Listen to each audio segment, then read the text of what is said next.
coming to this celebration. We are all here today to see Amanda and Brandon celebrate their love in the presence of their friends and family, and to give recognition to their decision to join hands and hearts in matrimony here today. A successful marriage is based on love, equality, respect, and commitment on the part of both, in which each must adjust to the other's temperaments and moods. In marriage, two persons turn to each other in search of greater fulfillment than either can achieve alone. Marriage should be a growing and dynamic relationship, a dream of tomorrow in which we grow and fulfill our possibilities. True marriage begins well before the wedding day, and the efforts of marriage continue well beyond the ceremony's end. A brief moment in time and the stroke of a pen are all that is required to create the legal bond of marriage, but it takes a lifetime of love, commitment, and compromise to make marriage durable and everlasting. Today, you declare your commitment to each other before family and friends. Your yesterdays were the paths to this moment, and your journey to a future of togetherness becomes a little clearer with each new day.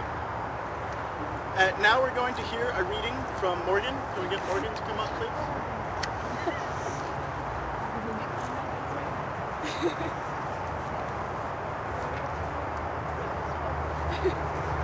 Hi.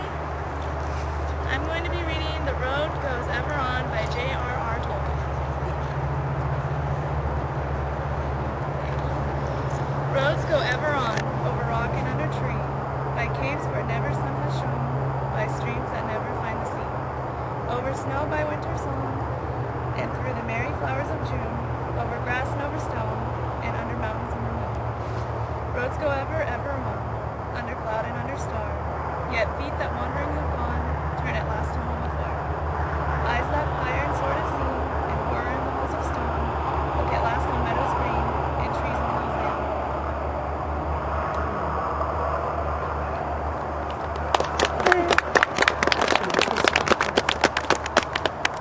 In Europe, until the mid-1700s, few unions were sanctified in a church or synagogue.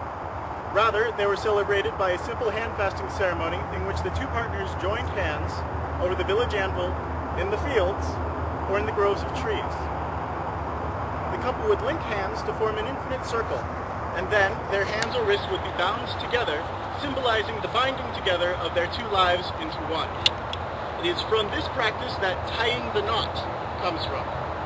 Amanda and Brandon have chosen this day to engage in a traditional hand-fasting ceremony to commemorate their entering together into the union of marriage.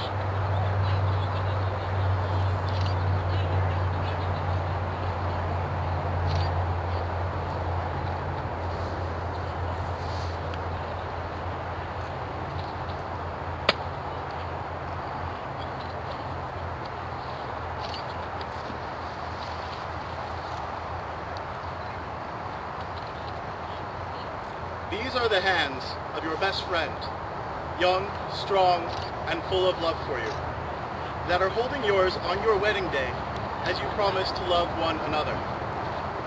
These are the hands that will work alongside yours as together you build your future. These are the hands that will passionately love you and cherish you through the years, and with the slightest touch will comfort you like no other. These are the hands that will hold you when fear or grief racks your mind. These are the hands that will tenderly hold your children and support your grandchildren.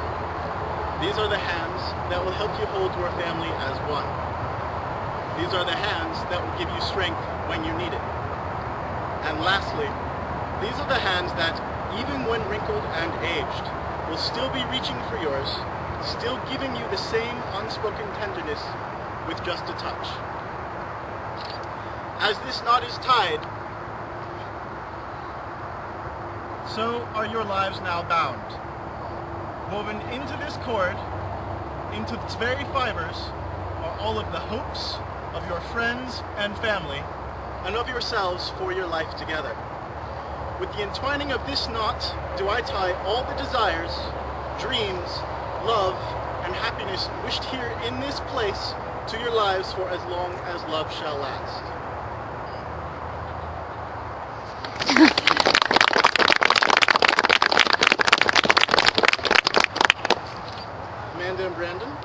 as your hands are now bound together.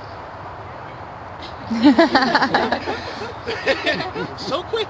So your lives and spirits are joined in a union of love and trust. Above you are the stars, and below you is the earth. Like the stars, your love should be a constant source of light, and like the earth, a firm foundation from which to grow.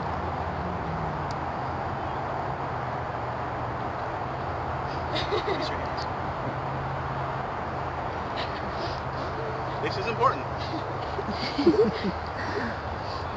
Do you, Brandon, take Amanda to be your wife, to be her constant friend, her partner in life, and her partner in love, to love her without reservation, honor and respect her, protect her from harm, comfort her in times of distress, and to grow with her in mind and spirit? Sure do. Do you, Amanda, take Brandon to be your husband, to be his constant friend, to be his partner in life and his partner in love, to love him without reservation, honor and respect him, protect him from harm, comfort him in times of distress, and to grow with him in mind and spirit?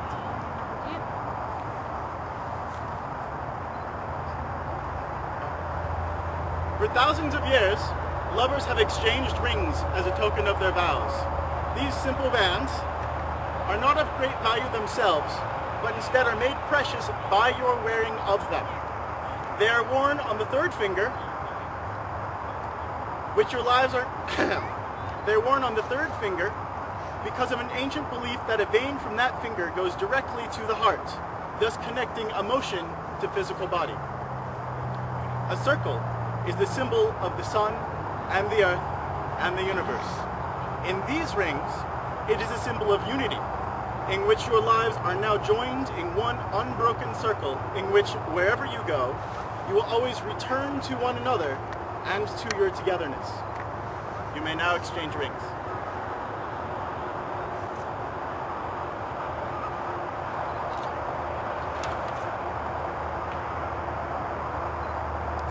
May these rings remind you always of the vows you have taken today and the promises that have been made. Now you will feel no rain, for each of you will be shelter to the other. Now you will feel no cold, for each of you will be warmth to the other. Now you will feel no loneliness, for each of you will be a companion to the other. Now you are two bodies with a shared life before you. As you go to your dwelling place to continue the days of your togetherness, may your days be good and long upon the earth. By the power vested in me, and by the state of Washington, I pronounce you husband and wife.